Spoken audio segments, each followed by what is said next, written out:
Ewenje, ogunje. Mashe logun without doctor's prescription. Montenuma. Call on doctor's attention if you need solution. Montenuma. Too much is given, much is expected. Ilera lọ́rọ̀, much is given. Live long and stay strong. Oh, yes, it is true that health is wealth, because there is nothing you can achieve in this life without a good health. And of course, it is very important for you to pay attention to your health. You're on to Pensioners 106.7 FM. This is the Voice of Liberation and the Premier Labour Radio in the world. And you're on to a special program sponsored by Far for Life. Far for Life is a company which has various products that addresses various health challenges. And I have representatives of this company right here with me in the studio. And of course, they're going to tell us more about what we need to know about the company called Far for Life, all of the various products they have, and some of the health challenge that all of this product addresses. On behalf of the entire members of the production crew of this special program sponsored by Far for Life, I am Israel Deju Mobi, and I welcome you to this special program sponsored by Far for Life on Pensioners 106.7 FM.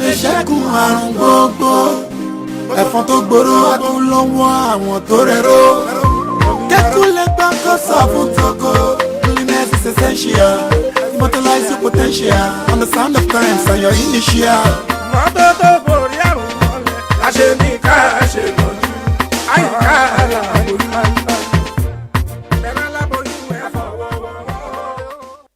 Ogun bílẹ̀ afúnni ni wọ́n sọ. Bẹ́ẹ̀ni, ilé-iṣẹ́ Fàfòrán ti gbé tuntun dé o. Egbògi afẹ́wẹ́tẹ̀gbò ṣe ìlera wa lọ́kùnrin lóbìnrin. Tó ṣàrà Spides 19, 20 and 21. Orúkọ àwọn egbògi yìí máa ṣe lọ́nà ìbílẹ̀. Egbògi Spides 19 jẹ́ egbògi tí ń pa ìsàn tàbí kòkòrò téèyàn ń kó níbi ìbálòpọ̀. Gonorrhea, àrùn jẹ̀dọ̀jẹ̀dọ̀ àti bẹ́ẹ̀ bẹ́ẹ̀ lọ. Egbògi Spides 20 ó wà fún àwọn obìnrin. Ó mú kí ara wọn le dáadáa. Láti fẹ̀yìn sílẹ̀ fún àwọn dádì. Ó tún mú kí obìnrin tètè lóyún. Ó fọ ẹ̀jẹ̀ ara mọ́. Ó mú kí nǹkan oṣù ọmọbìnrin tí ń ṣe ségesège dúró déédéé. Ṣèparí egbògi Spides 21 yìí. Ó wà fún àwọn ọkùnrin. Ó mú kí nǹkan ọmọkùnrin gbéra dáadáa. Ó gbà tọ́ lọ́mọkùnrin mọ́. Ó pa kòkòrò tàbí àìsàn tọ́mọkùnrin kó níbi ìbálòpọ̀. Ó mú kí ẹ̀dọ̀ ọmọkùnrin jí gbé. Ìwọ̀nyí àti bẹ́ẹ̀ bẹ́ẹ̀ lọ nílé iṣẹ́ Fàfòrán gbé wá o. Ibi tá a ti lè rí àwọn egbògi yìí rà ní. OK Mass lọ́rẹ̀. Ààfin Àdúrà lọ́rẹ̀. Right Value Pharmacy and Supermarket. Ìgbódìgò. Ọláìyá Kẹ́mi. Ìdójúkọ Community High School. Ọ̀rẹ́. Fún àlàyé ní kíkún. Ẹ pè Right Value sórí 0810-903-3644. Tàbí ká pè Mrs. Prisicat sórí 0913-617-7734. Fàfòrán ti gbé tuntun dé. Lórí ìlera báyìí gangan ní ọ̀rọ̀.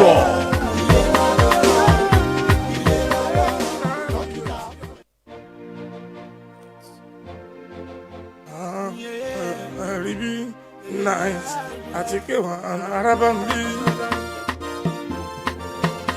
Thanks for being there. This is Far for Life Limited Half Hour on Pensioners 106.7 FM, a special program sponsored by Far for Life Limited, a company, like I said, which has various products that addresses various health challenge. And like I said, at the reception, I have representatives of this company right here with me in the studio. With me in the studio is Mr. Alexander Egbuche. Good afternoon, sir. Yeah, good afternoon, dear listeners. And of course, with me is Mr. David Fadaka. Good afternoon, sir. Good afternoon. And welcome to the show. All right, so starting off with Mr. Alexander Egbuche, do well to give us a background knowledge of this company, what led to the establishment, and some certain things we need to know, what you stand for. Okay, thank you very much, presenter. I'm a trained traditional Chinese medicine expert. Okay. You see that what the Chinese do is over 2,000 years before Christ. But what we do in the hospitals is called orthodox treatment. It's just 600 years old from the time of Galileo. Okay. So we've been looking at ways to treat people with herbs so that one can actualize how God actually made us. Most of these other things are chemicals. Not to overflog it. Over time, we've been using herbal treatment for people from abroad, from China. But the exchange rate is being very, very funny nowadays. So when I said, okay, let's look into our own things. Now, there's this doctor called Dr. Fafure from Ekiti. He's schooled in Ife. So he went to do some research in China and saw some herbs that are akin to ours, that look like ours. He now came back, did some research, and came out with this company, Fafo Life. Fafo Life is a stem cell based product. There's something in our system called the T cells, or let's say the mother cells. How they basically work is the normal cells is supposed to divide into 4, right? When a cell divides into more than 4 equal parts, then it is going to cause cancer. But when the cells are dividing into 4 equal parts, it's good for the body. So for like a disease like diabetes, the spleen, the pancreas rather, is supposed to be shooting insulin into the system. If fafuron hits the system of somebody that is diabetic or sugar dependent, what it simply does is to go and make sure the cells there are good. It displaces the bad ones. They come out as free radicals.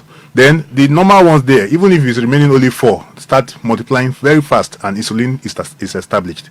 So that's how stem cells work. So those are the for the layman, those are the ways our products work. Yeah. Hold on. Let me move straight to Mr. David Fedaka, and I want you to speak to the various health challenge that your product addresses. I mean, you have spoken about boosting up our sperm cells for men and all of that, but I want you to speak more on some of the various health challenge that your product seeks to address. Okay, thank you, producer. So our product is stem cell, as mentioned, and again it work from cellular level. As a trained nutritionalist, so we train to let our food be key for the benefit of those who don't understand the English.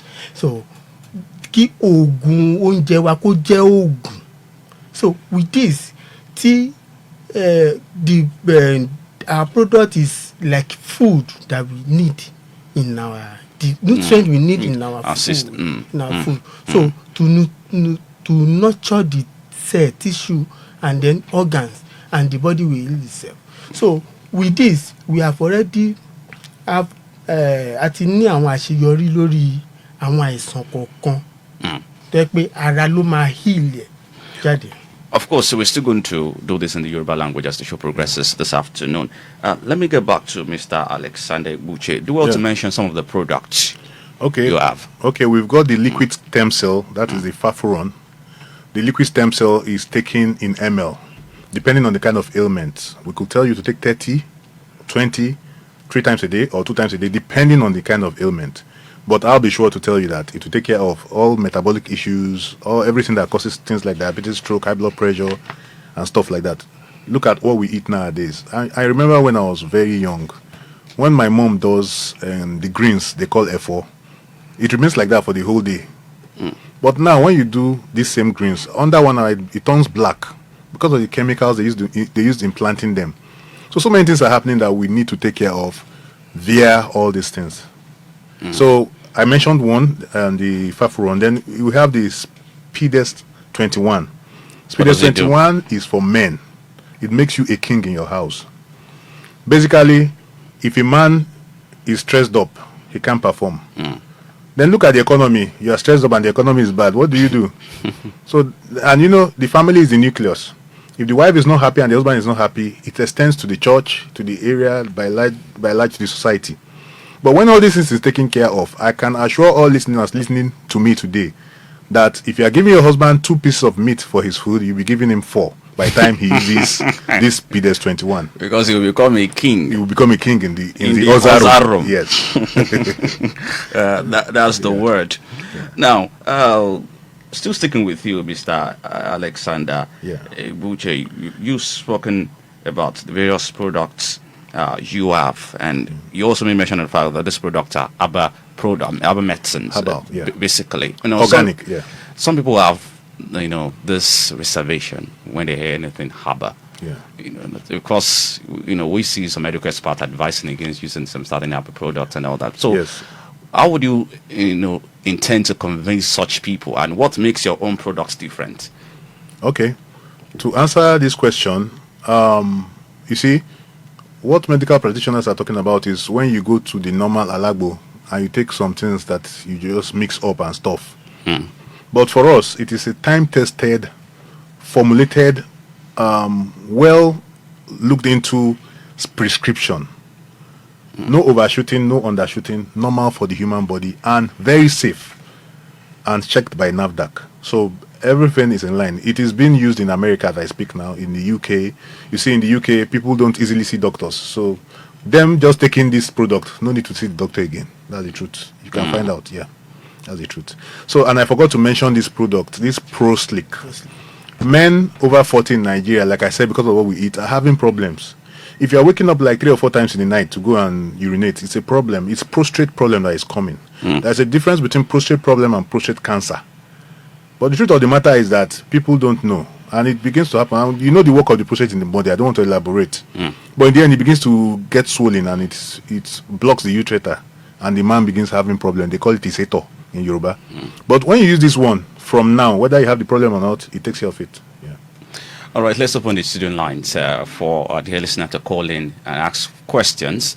0908-111-1067, 0706-639-1367. Those are the numbers to call to be part of the program. We'll go for another commercial break right now. The program is still Far for Life Limited half hour on Pensioners 106.7 FM.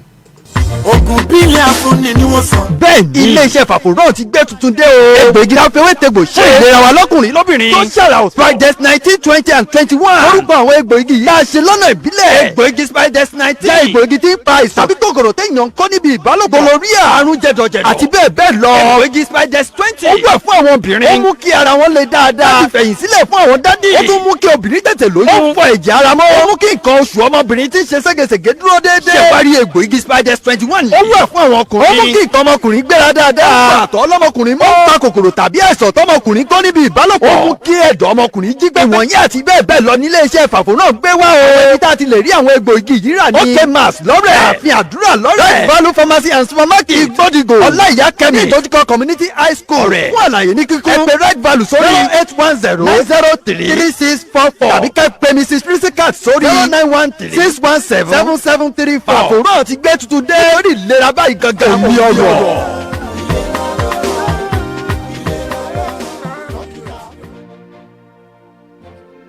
Bẹ́ẹ̀ náà ni ìlera òun ni ọ̀rọ̀.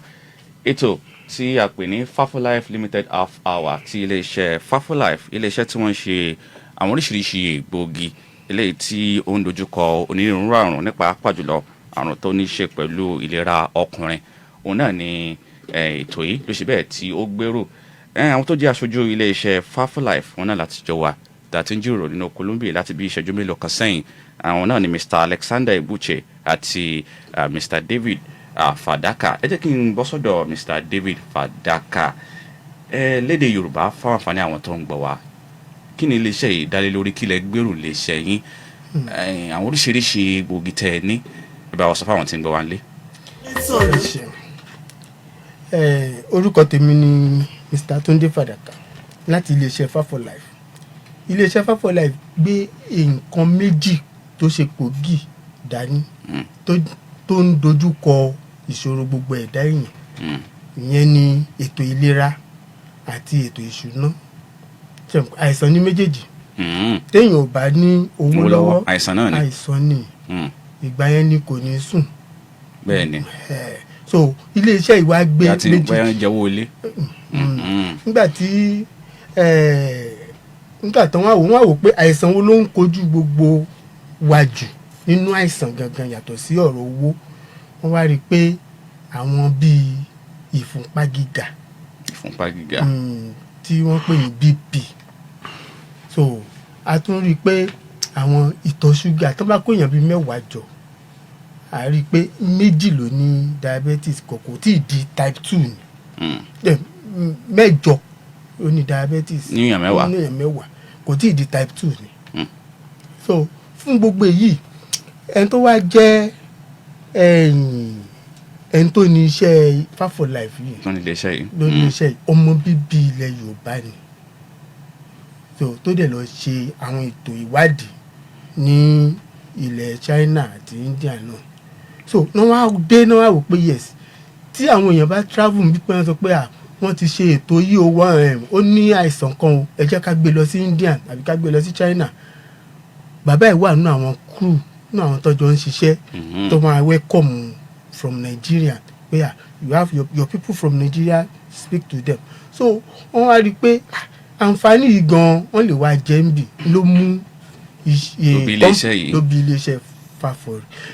Nǹkan wá torí ẹ̀ ṣe ni àìsàn síkúsẹ̀.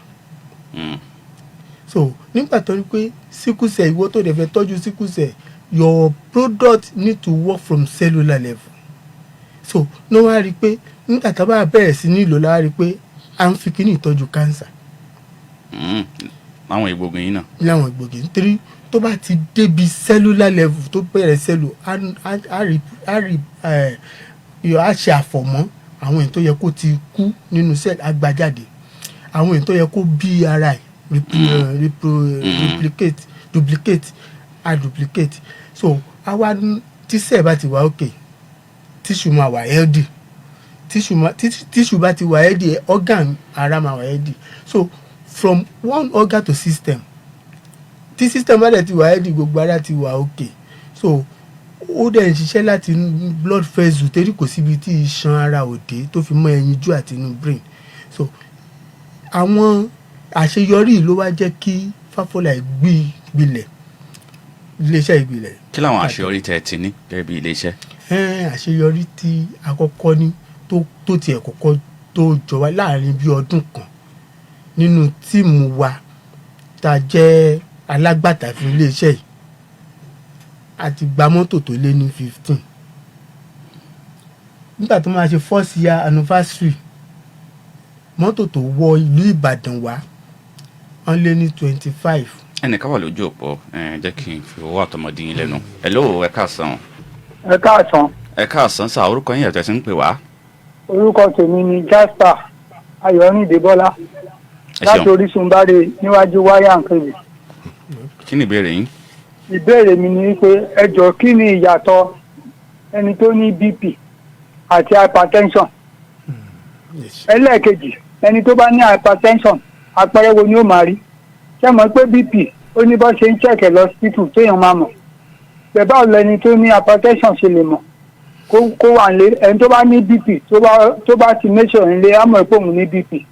Ẹni tó bá ní hypertension nílé báwo ló ṣe máa mọ̀? Mo fẹ́ kó ṣàlàyé méjèèjì fún mi. Ọ̀dà, ìbéèrè tí wọ́n béèrè nù. Ìbéèrè ṣẹ́rí BP àti hypertension ìkan náà ní méjèèjì, but ẹni pé ẹni tó ní ṣe máa mọ̀ ni pé ó máa bẹ̀rẹ̀ láti bí oorun rẹ̀. Tó bá yẹ pé ó sùn dáadáa tẹ́lẹ̀, ẹ̀fọ́rí máa wà, ẹ̀fọ́rí yẹn ni òní jí ó sùn, kì í ṣe pé oorun òní fẹ́ wá, ṣùgbọ́n orí máa fọ́. Tó bá dẹ̀ rìn díẹ̀ yóò máa rẹ̀. So ó ti ní BP ni, kò ní sùn, oorun yẹn ò ní sùn, orí fífọ́ sì. So àti ìfúnpá gíga àti ẹ̀jẹ̀ ríro nǹkan kan náà là ń sọ̀rọ̀ nípa rẹ̀. So hypertension bá wá pẹ́ lára ló máa ń di stroke. Torí nígbà tí ibi tẹ́jẹ̀ ń gbà bá ti blood pressure máa wà, so ìfúnpá ó ga. Ọ̀dà, ẹ tẹ̀wájú lórí àwọn àṣeyọrí tẹ̀ tí ṣe bí iléeṣẹ́ nípa àpàjọ lọ nǹkan tí àwọn egbògi lóríṣiríṣi tó ti àwọn àṣeyọrí tẹ̀ ti rí látara àwọn egbògi lóríṣiríṣi tẹ̀ ní iléeṣẹ́ yín. Nípa ti Faforon jẹ́ kọ́kọ́ mú Faforon ní product tó jẹ́ flagship tá a kọ́kọ́ ń lò. Faforon lórúkọ rẹ̀. Faforon torí láti iléeṣẹ́ Fafolife. Faforon yìí a ti fi tọ́jú diabetes, ìtọ̀ ṣúgà lóun nìkan ṣoṣo. Ó sì ń jẹ́. Ó sì jẹ́. Ẹ̀rù bẹ́ẹ̀. Dáadáa. Bí òye ń sọ ìyàwó tó ti lo kinní rí, mo mọ̀ pé wọ́n ń ṣe 100. N tó wá mú wa wá sí gbòòrò Ìbàdàn ni pé a fẹ́ kí àwọn èèyàn ó mọ̀ àwọn àṣírí tó wà nínú iléeṣẹ́ yìí, bọ́n ṣe lè gbélé máa pawó. Torí ìwọ tó bá ti ní solution sí ìṣòro àwọn èèyàn, owó ló máa tẹ̀lé ẹ. Torí wọ́n sọ pé solution yìí ti wà lọ́wọ́ ẹni yìí, jọ̀ọ́ jẹ́ kí n rí àṣírí, owó máa tẹ̀lé. So nípa ti Faforon yẹn a ti fi wo ìtọ̀ ṣúgà, ó nìkan a ti fi wo diabetes, nítorí pé ó ń ṣiṣẹ́ láti inú fọ́nrán ara tó ń pè ní tóyìnbó ní blood cells.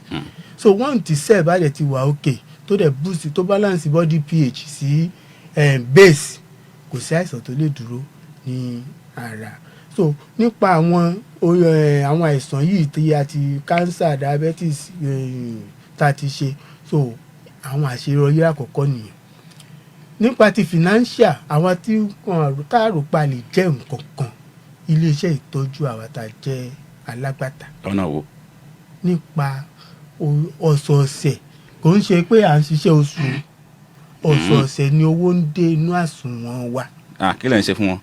nípa tí mò ń ṣe lọ́wọ́ ẹ̀ náà, bí mo ṣe ń ṣe náà, ara ẹ̀ ni, torí ọ̀pọ̀lọpọ̀ ogunlọ́gọ̀ ló ń gbọ́ tí wọ́n sì fẹ́ wá sí iléeṣẹ́ wa tó wà ní Báṣọ̀run ní ATN Plaza nìbàdàn bí láti wá gbọ́. Tọ́ bá ti ń gbọ́ àbí wọ́n fẹ́ bá a dòwò pọ̀, company ó tún compensate wa pé ẹ̀ka ṣé bùnyàn. àyè wà fún àwọn tó fẹ́ máa bá yín ta àwọn oríṣiríṣi egbòogi yín tí wọ́n sì máa rówó látara rẹ̀ ìtẹ̀sọ̀nù. ìdí ẹ̀ gangan la ṣe wá, torí kò ń ṣe pé a tún apolówó Fáforọ́ọ̀mù ìlú mọ̀ọ́ká ni. ẹrù bẹ́ẹ̀. ìlú mọ̀ọ́ká ni, bí mo ṣe ń sọ orí afẹ́fẹ́ ni mo wà, àwọn èèyàn máa Fáforọ́ọ̀mù dé ìlú òyìnbó. A ní branch ní US, ní Canada, ní London, tó fi mọ́ South Africa, Cameroon, gbogbo ẹ̀ la ní branch. òdu ní ẹ̀ ṣáà ìmọ̀fọ́lọ́kọ̀. ṣùgbọ́n àwọn èèyàn kàn ń ra ni. A ní ìdí alágbàtà, a ní ìdí àwọn tó máa stọ́ọ̀kì ẹ̀ sọ́wọ́, tó yẹ pé tí wọ́n bá pè á wò pé ok ọwọ́ ẹ̀ ń ta ló súnmọ́ ẹ̀ tó pè, ok lérí agbágilẹ̀ ti pè ẹ lọ sọ́dọ̀ lágbájá báyìí kẹ́ ẹ lọ gbà lọ́wọ́ ẹ̀. Àwọn tá a wá sí ibi náà àti ìdánilẹ́kọ̀ọ́ bí wọ́n ṣe máa gbélé pawó, tó yẹ pé lórí fóònù wọn ò mọ̀ ta àwọn oògùn tó jáde ń lè ṣe wà. àǹfààní sí wà fún gbogbo èèyàn àbí sọ láwọn kan tá àǹfààní wà fún. gbogbo èèyàn ni. ọ̀dà Mr. Alexander Egbute àwọn náà fẹ́ sọ nǹkan sí méjì. Yes, ẹ má bínú fún Yorùbá mi o. ẹ tẹ̀ wájú. ó múnádóko díẹ̀. Fún benefit àwọn tó ń gbé Ìbàdàn náà láti mọ much ń pa wa, a ní seminar ní on the 1st of October 1st of October ní Music House Ayéfẹ́lẹ́, and our office numbers wa ẹ pé 091 361 777 34 lẹ́ẹ̀kan sí 091 361 777 34. ìdánilẹ́kọ̀ọ́ tẹ́ sọ̀rọ̀ ń parẹ́ ìbò ni ó ṣe rí kí ni káwọn èèyàn mú wá tí ó látowó lọ. irú nǹkan tí ọ̀rẹ́ mi ń sọ yìí tó ṣẹ̀ṣẹ̀ sọ́tọ̀ yìí, bí àwọn èèyàn ṣe máa di ọlọ́rọ̀ la máa kọ́ àwọn èèyàn, bí èèyàn ṣe máa prescribe àwọn oògùn yìí, bí èèyàn ṣe máa di member company yìí tóun náà máa take care èèyàn. Ju gbogbo ẹ̀ lọ ní gbogbo nǹkan tínú mi máa ń dùn sí ni pé kí n take care èèyàn kó pè mí pé ara òun ti ń rí relief o. ẹ máa wò pé èèyàn kan á pè èèyàn mẹ́wàá wá, èèyàn mẹ́wàá á pè èèyàn 100 wá, èèyàn 100 á pè gbogbo Nàìjíríà wá. So nǹkan táwọn fẹ́ nìyẹn. ibo ni iléeṣẹ́ yín wà.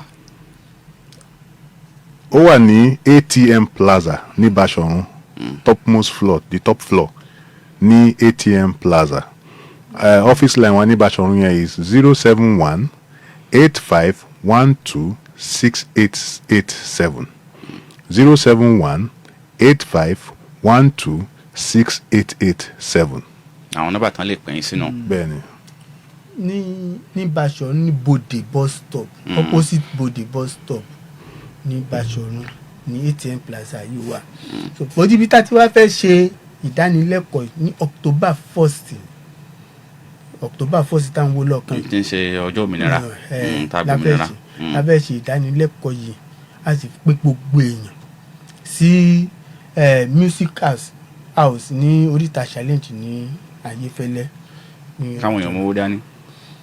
ọ̀fẹ́ ni o ṣùgbọ́n ìwọ tó bá ti wò pé gbogbo ń tà ń sọ yìí àbó Google Fa4Life lórí kínní orí àwọn testimony nípa tó bá ń tó ń ṣèwọ náà mú owó díẹ̀ dání, torí àǹfààní máa wà láti rà ní àwọn oògùn wa ní owó pọ́ọ́kú yàtọ̀ sí títà níjọ náà. ẹjá wò bóyá lè rí ìpè kan gbà sí kó tó di pàmò tàtà pèsè lórí ètò 09081111067 tàbí 0706639137. tẹ́ bá ní ìbéèrè kan tàbí omi tẹ́ fẹ́ béèrè lọ́wọ́ àwọn aṣojú iléeṣẹ́ Fa4Life, iléeṣẹ́ ilé tí wọ́n ṣe oríṣiríṣi egbògi tí ó ń gbógun ti onírúurú àìsàn. 09081111067 0706639137. àwọn ojú òpó tí ẹ láǹfààní láti pè dásètò fún tọ̀sán inú. dókítà fún ẹni mọ̀ràn. Ìmọ́tótó ló lè ṣẹ́gun àrùn gbogbo. Ẹ̀fọn tó gbòòrò àtúnlọ́wọ́ àwọn tó rẹ̀rọ. Kẹ́kúnlẹ̀ gbà kó sàfún tókò. Cleanliness is essential. Immortalize your potential. Understand the times and your initial. Mọ́tótó borí àrùn mọ́lẹ̀. Àṣẹ ní ká ṣe lọ́jú. Àyíká àlàbòyún máa ń bá. Bẹ̀rẹ̀ lábòyún ẹ̀ fọwọ́. Well, this will be drawing the curtains on this special program sponsored by Far for Life. It's Far for Life Limited Half Hour on Pensioners 106.7 FM. I most appreciate the representatives of this company who joined me on the show this afternoon, talking of Mr. Alexander Buche. Thank you so much, sir. Thank you for joining me on the show. And of course to Mr. David Fadaka. Thank you so much. Thank you. For joining me on the show this afternoon. To you, Adelistan, thanks for being a part of this special program. On behalf of the entire members of the production crew of this program, Far for Life Limited Half Hour, I am Israel Dejumobi. Keep listening to Pensioners 106.7.